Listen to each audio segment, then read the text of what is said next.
Si vous nous rejoignez, vous êtes toujours dans l'émission Entre vous et moi avec Patricia Drey. Et aujourd'hui, comme je vous le disais tout à l'heure, nous sommes ravis d'accueillir en studio, dans le studio Raphaël, notre chroniqueuse, notre fidèle chroniqueuse depuis quelques années maintenant, Nicole Skinazi-Teboul. Nicole, ravie de vous avoir près de moi. Ah oui, mais moi aussi. Bonjour Patricia. À la faveur d'un petit déplacement à Lyon, vous venez nous proposer en direct votre chronique dans un moment, puisqu'avant, j'ai le plaisir de recevoir Sarah Mostrel. Bonjour Sarah. Oui, bonjour. Bonjour et merci d'avoir répondu à mon invitation, Sarah. C'est une artiste complète que j'ai le plaisir d'accueillir aujourd'hui. Peut-être nos auditeurs fidèles se souviendront de vous. En 2010, nous avions déjà évoqué ensemble votre essai intitulé « Oser dire je t'aime ». À travers toutes les disciplines que vous pratiquez, c'est toujours d'amour qu'il est question finalement. L'amour de la vie, l'amour de la nature, l'amour de l'autre. Et dans cette quête, la poésie tient une place importante. « Chemin de soi », c'est le joli titre de votre dernier recueil de poésie qui incite vos lecteurs à prendre le chemin pour une découverte de soi, SOI. C'est un petit peu ça le clin d'œil du titre, Sarah ? Oui, alors SOI, entre parenthèses E. Avec un E, bien sûr. On espère que le chemin soit plein de douceur. Et puis, je voulais insister sur le fait qu'il faut prendre le chemin, il faut prendre la route, en fait, celle qui nous convient le mieux. Et c'est tout un programme que j'essaye d'inciter à prendre. Exactement. Alors, à travers ce recueil, c'est un peu plus de 70 poèmes qui ont été assemblés et illustrés par vos propres photographies. Alors, ma question était la suivante, Sarah. Vous avez d'abord écrit les textes et ensuite pris les photos, ou est-ce que c'est le phénomène inverse ? Comment ça s'est organisé ? Non, j'ai d'abord écrit les textes et puis ensuite j'ai assemblé des photos qui... je prends beaucoup de photos, j'adore ça, et essentiellement de nature. Je suis très émue par les mouvements de la mer, des arbres, par un coucher de soleil, par les effets miroirs qui pour moi sont souvent les mouvements de la vie, les effets miroirs dans l'eau par exemple. Et donc j'ai assemblé ces photos avec donc les poèmes que j'avais écrits pour en faire effectivement un recueil de 75 poèmes illustrés de ces photos. Un très joli recueil que j'ai sous les yeux et que Nicole regarde aussi avec grand plaisir. Alors, Sarah Mostrel, vous avez écrit des recueils de poésie, des nouvelles, un essai, on l'a dit, mais vous êtes également donc photographe, peintre, musicienne, journaliste, chanteuse. Et pourtant, ce chemin-là que vous avez emprunté il y a quelques années n'était pas tracé d'avance, puisque je rappelle à nos auditeurs que vous avez tout de même une formation d'ingénieur en informatique, non, en électronique. En électronique, oui, électronique, informatique, oui. Voilà. Oui. Et c'est en Israël où vous avez vécu 10 ans que vous avez obtenu votre diplôme d'ingénieur en électronique au Technion quand même, donc c'est sacrée référence. Oui, je suis partie à 18 ans, je suis partie 18 ans, très idéaliste à l'époque, et pour faire mon alia. J'y suis restée 10 ans, j'ai fait ce diplôme d'ingénieur au Technion à Haïfa. J'ai ensuite habité à Tel Aviv pendant 5 ans, puis je suis revenue en France et j'ai continué à travailler dans le domaine scientifique pendant une dizaine d'années, et puis l'écriture est arrivée et les publications ont commencé, et là j'ai eu besoin vraiment de changer de métier, et j'ai voulu me consacrer à l'art qui grandit aujourd'hui, c'est vrai, avec d'autres activités qui n'étaient pas vraiment prévues au départ, mais qui s'imposent à moi et qui viennent peut-être compléter l'expression de ce que j'ai envie de dire. Et donc je travaille aujourd'hui en tant que journaliste, ça c'est mon métier, mais le côté artistique prend une place très très importante, puisqu'effectivement j'écris et je chante sur mes textes et je prends des photos, et puis j'ai commencé la peinture. La peinture je suis aussi, éclectique. Oui, voilà, j'ai besoin de couleurs et de ces différents modes d'expression pour décrire le monde que j'essaye de comprendre moi-même, et donc avec ces différentes facettes, avec ces différents effets miroirs justement, et Et comme vous disiez, j'ai beaucoup écrit et fait de choses autour de l'amour, qui est vraiment mon sujet de prédilection, puisque c'est vraiment le thème, c'est le sujet qui nous réunit tous, l'amour de l'autre, l'amour amoureux, mais aussi l'amour du prochain, l'amour envers les enfants, l'amour des parents. Voilà, je suis un petit peu dans cet idéal encore de bien vivre ensemble et dans la meilleure des conditions possibles. Alors vous nous dites, vous observez le monde et vous le décrivez à travers les différentes facettes de votre talent. Bon, c'est vrai que le monde en ce moment, il est pas très gai, il est pas très beau, il est pas très encourageant. Comment vous arrivez à trouver dans la poésie la force de nous décrire un monde peut-être un peu idéalisé, un peu imaginaire?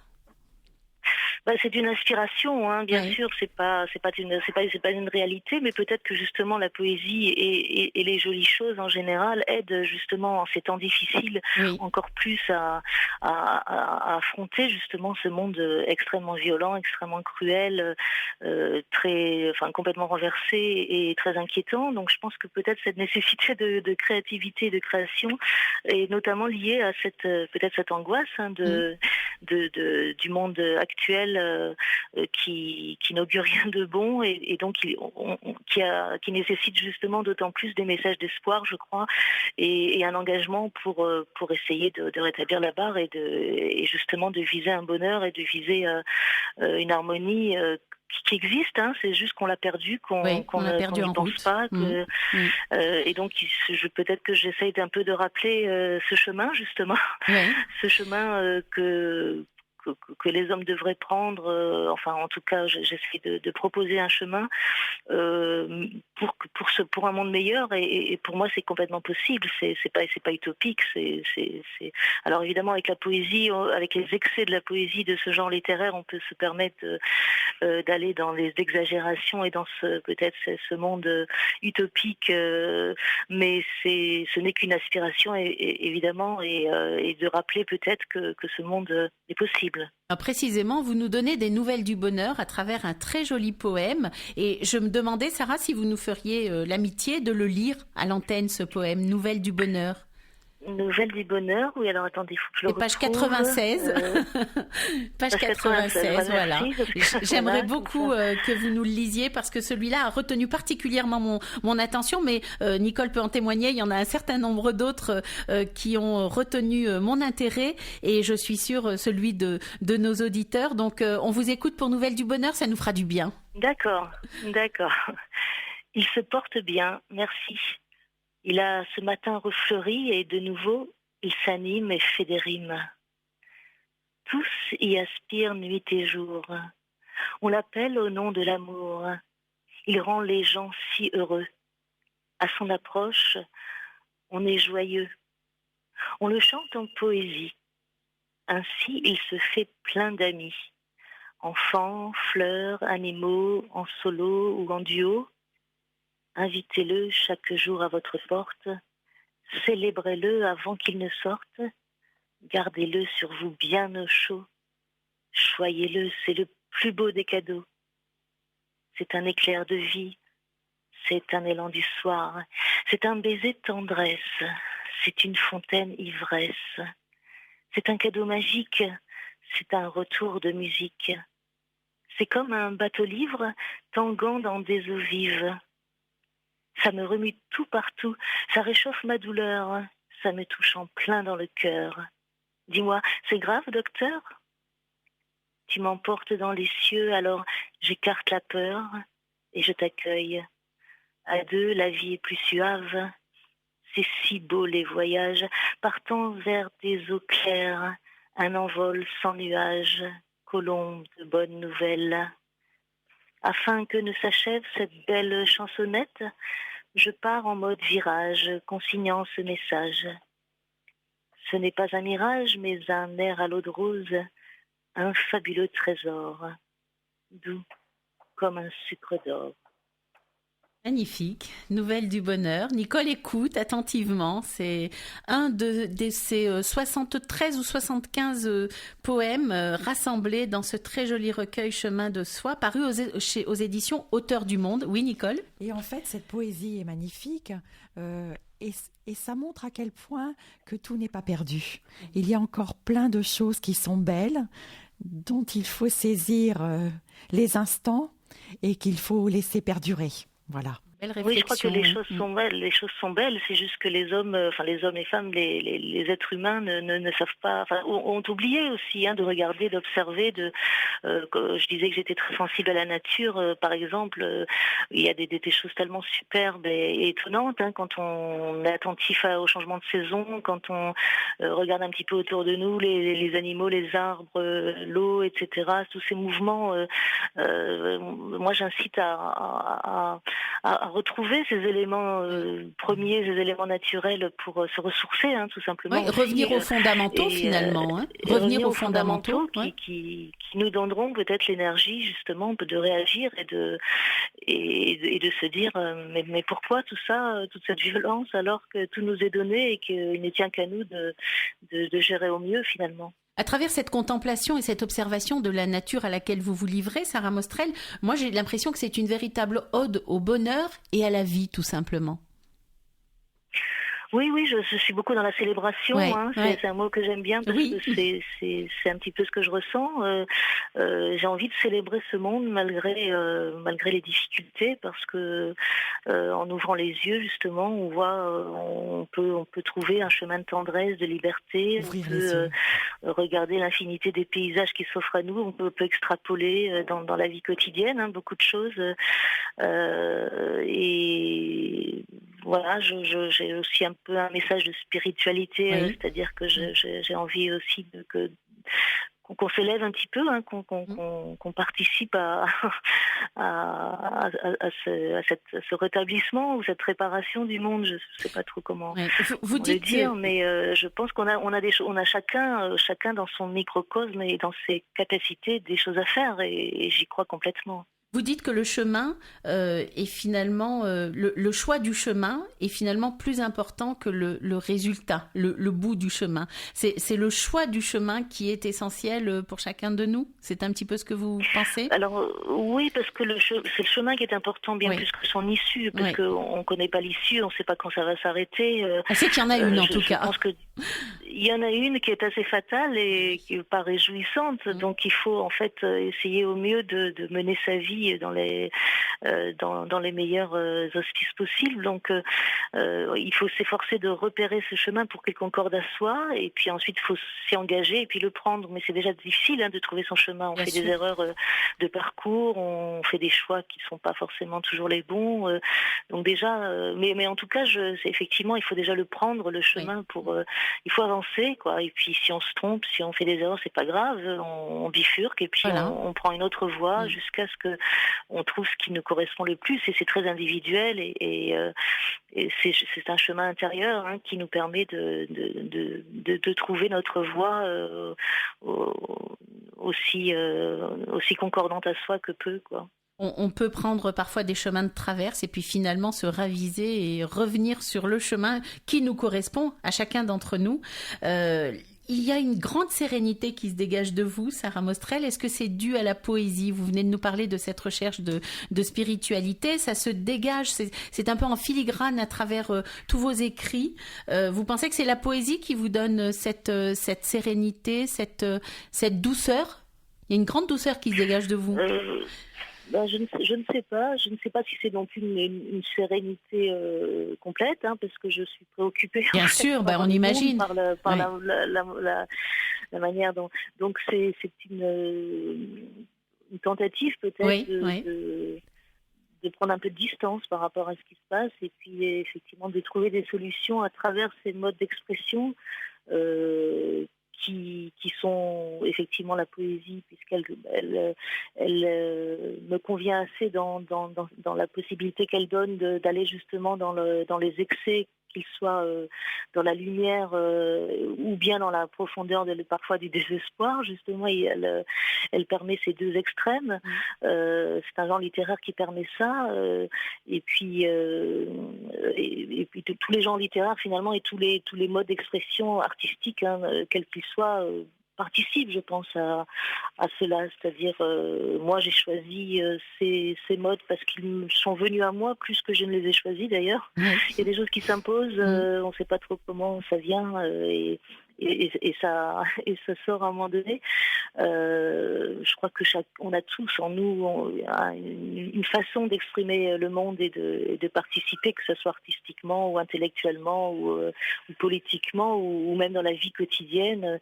Peu importe, hein, finalement, c'est pour le coup le chemin de soi, peut-être le chemin de moi, mais c'est un chemin comme un autre, en tout cas dans un essai de participer, à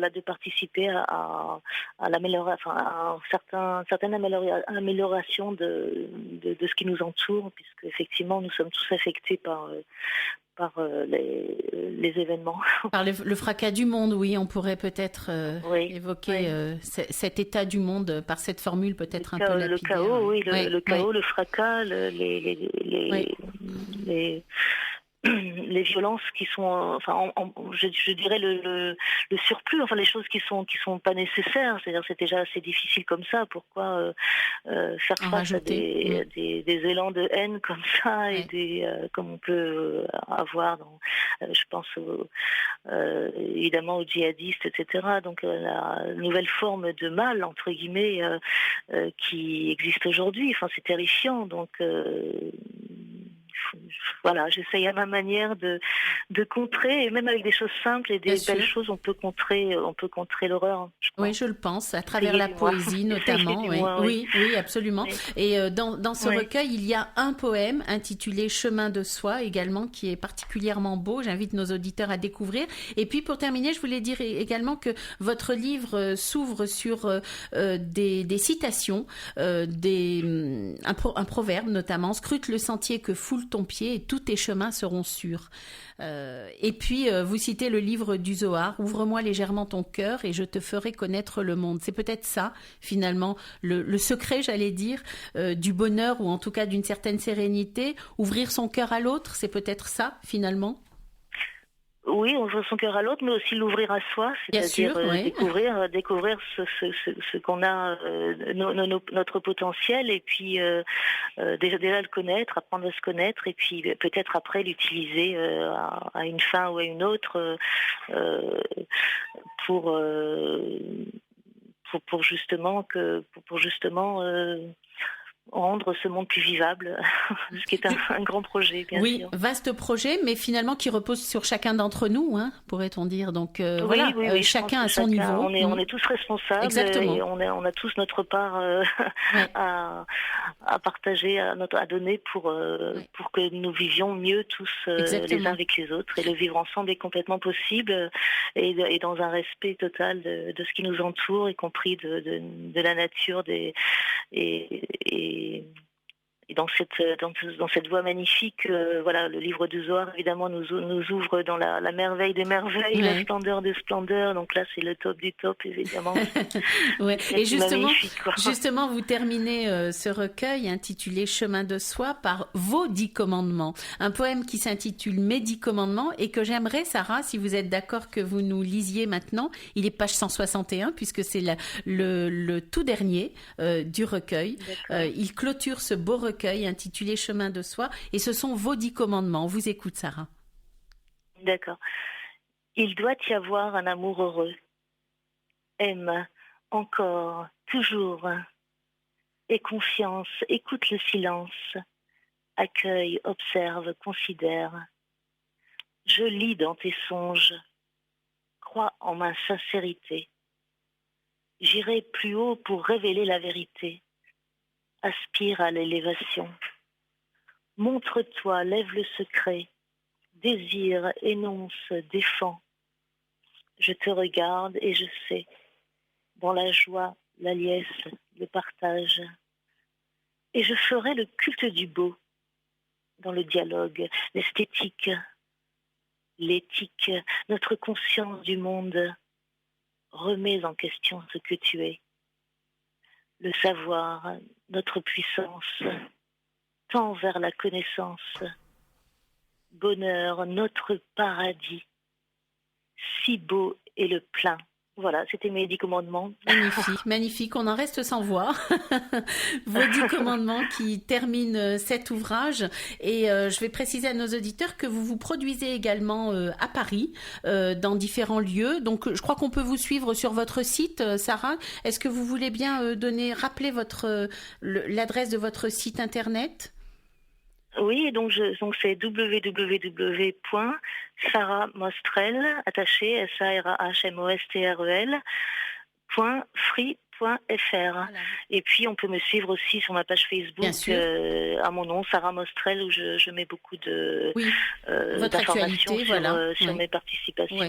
Vous avez, on l'a dit tout à l'heure, vous avez écrit un certain nombre d'ouvrages, d'essais, de recueils de poésie, de nouvelles, et puis un certain nombre d'autres textes, puisque c'est tout de même votre cœur de métier, le journalisme aujourd'hui. Et puis vous avez participé à des anthologies poétiques.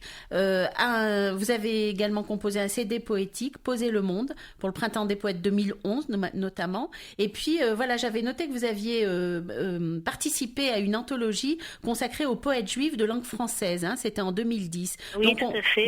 On peut vous retrouver à travers toutes vos diverses activités qui finalement se rejoignent dans cet amour qui émane de vous. On l'aura senti à travers les lectures que vous venez de nous proposer, et puis à travers tout ce que vous faites et tout ce que vous êtes. Ça a été un plaisir de vous recevoir, Sarah Mostrel. Merci beaucoup. C'est gentil. Merci à vous. Si vous êtes d'accord, je vous propose de rester en ligne pour écouter la chronique de notre amie Nicole Skinazi-Toboul, qui est parisienne comme vous et qui est de passage à Lyon aujourd'hui. Donc, elle nous fait l'amitié d'être en studio aujourd'hui. Et vous savez, chaque semaine, elle nous fait une chronique. Elle nous propose une chronique sur un mot, l'histoire d'un mot qu'elle décline. Et ce mot est en général en rapport avec le titre du livre qu'on vient de chroniquer. Donc, aujourd'hui, ma chère Nicole, vous avez choisi le mot soie. Voilà. On vous écoute. Donc je vais vous parler du mot soie. C'est un nom féminin qui vient du latin saetta, qui signifie soie de porc, de sanglier, de bouc ou de cheval. En zoologie, la soie est une matière filamenteuse, fine et brillante, qui est produite par des araignées, des chenilles et la plupart des insectes. Par métonymie, c'est-à-dire la partie désignant le tout, c'est une fibre textile ou une étoffe fabriquée à partir de cocons, comme ceux du bombix du mûrier ou ver à soie pour la soie de culture, ou comme ceux du ver à soie tussa pour la soie sauvage. La soie, ce sont aussi les poils de certains animaux, comme les porcs ou les sangliers. En escrime, c'est la partie de fer d'une épée, d'un sabre, d'un couteau qui entre dans la poignée ou dans le manche, afin d'y placer la main qui le ou la tient. En médecine vétérinaire, c'est la fissure du sabot du cheval. Dans la pêche à la mouche, c'est la partie principale de la ligne. La technique qui permet de produire la soie date de 2500 ans avant notre ère et vient de Chine. Elle est restée secrète jusqu'à 560 après notre ère. Plus tard, le secret fut divulgué par des voyageurs, des espions et des princesses. La production débute en Europe au VIe siècle et en France au XIIIe siècle. L'élevage des vers à soie est appelé sériciculture. Le lieu qui l'abrite dans le sud de la France est la magnanerie. C'est à Lyon, au XIXe siècle, la production de soie s'industrialise avec La Fabrique. Un des plus célèbres soyeux est l'entreprise de soierie Abraham, qui a été fondée en 1878 à Zurich et qui fournissait la haute couture. Afin de produire la soie, on élève le ver à soie, qui est la chenille d'un papillon, bombix du mûrier ou bombix mori. On cultive le mûrier, on élève le ver à soie pour obtenir un cocon dont on dévide le fil afin de le filer. Chaque cocon n'est fait que d'un seul fil, appelé bave. Ce fil est si fin qu'il en faut plusieurs pour assurer la solidité qui permettra d'en faire une étoffe. Il faut 8 à 10 kilos de cocon pour fabriquer 1 kilogramme de soie. Oh là là, c'est incroyable. La soie est une protéine, la fibroïne, qui est une chaîne d'acides aminés. En France, les noces de soie symbolisent 12 ans de mariage. En astronomie chinoise, des astérismes, qui sont l'équivalent des constellations occidentales, sont en rapport avec l'élevage des vers à soie. Fukuang représente un panier rempli de feuilles de mûrier qui servent à nourrir les vers à soie, et Xinu représente une femme en train de filer ou de tisser la soie. Ainsi, la soie est une matière précieuse, connue depuis des millénaires. La soie naturelle est la plus belle et la plus appréciée. Les contrefaçons sont possibles. On fabrique des soies synthétiques comme la rayonne, même si les qualités de la vraie sont incomparables. Un des tests pour s'assurer de la pureté d'un échantillon de soie est de désassembler les fils de trame et les fils de chaîne et de les brûler. Si c'est de la soie naturelle, les fils brûlent lentement, avec une petite flamme qui s'éteint rapidement. La fumée s'envole vite et forme un filet opaque, laissant une cendre grisâtre qui s'écrase sous les doigts. L'odeur dégagée est une odeur de plume brûlée. A contrario, les matières synthétiques brûlent avec des flammes brillantes, laissent des odeurs âcres et des cendres qui durcissent. Qu'en est-il de ce chemin de soie ? Ce chemin de soie traverse les innombrables contrées de l'Orient lointain, mais il doit nous mener à nous-mêmes. Ce parcours est à la fois léger, fluide et précieux comme la soie des cocons, mais long et éprouvant, sinueux et étrange comme une route de la soie. Chemin de soi vers soi, voyage intérieur, nécessaire et indispensable qui nous conduisent à mieux nous connaître pour ne rien céder de notre désir. Magnifique. Sarah, vous êtes toujours là ? Oui. Vous avez entendu la chronique de Nicole ? Bien sûr. J'ai fait un petit jeu de mots aussi sur. J'avais fait justement des vers à soie pour tenir la route, c'est qu'elle soit pleine de l'expression de soi, de confiance en soi, d'affirmation de soi, et cela va de soi, ça n'a rien en soi de saugrenu. Soit c'est moi, mais aussi toi qui m'écoutes aujourd'hui, à qui je souhaite de péter dans la soie, de trouver ta voix d'une main de fer dans un gant de soie avec bonheur. Voilà. Ah, magnifique. En réaction à ce Très petit beau. jeu de Ouais. soie. Ah, c'était très joli. Vous savez tout de la soie, puisque évidemment à Lyon, c'était une tradition lyonnaise, hein, typiquement lyonnaise, comme l'a rappelé Nicole. Mais voilà, le jeu de mots sur le chemin de soie SOIE. Merci beaucoup, Sarah, d'avoir été avec nous. Et puis merci à Nicole, bien sûr, pour cette belle chronique. Et on se retrouve bientôt, je l'espère, pour un prochain ouvrage. Vous êtes déjà en train d'écrire le prochain livre ? Oui, j'ai un recueil de poésie en cours et puis j'ai un manifeste humaniste en cours. Voilà. Un manifeste humaniste. Un manifeste humaniste, justement, c'est une autre manière de prôner la beauté et une vie meilleure. Oui. Eh ben, écoutez, alors on se reparle très rapidement, je l'espère, dès que le livre aura été publié, d'accord ? Oui, avec plaisir. Merci Sarah. Merci beaucoup Sarah Mostrel. Bonne journée à vous et à très bientôt sur l'antenne de Radio Judaïque à Lyon. Au revoir. On va marquer une petite pause musicale et puis on se retrouve avec nos invités suivants. On continue à parler de ce chemin de soi SOI avec nos invités suivants qui sont Pierre-Olivier Dolino, le pasteur de la Duchère, et puis Henri Fitouchi de Radio Judaïque à Lyon. À tout de suite et évidemment on écoute Amir, j'ai cherché. J'ai cherché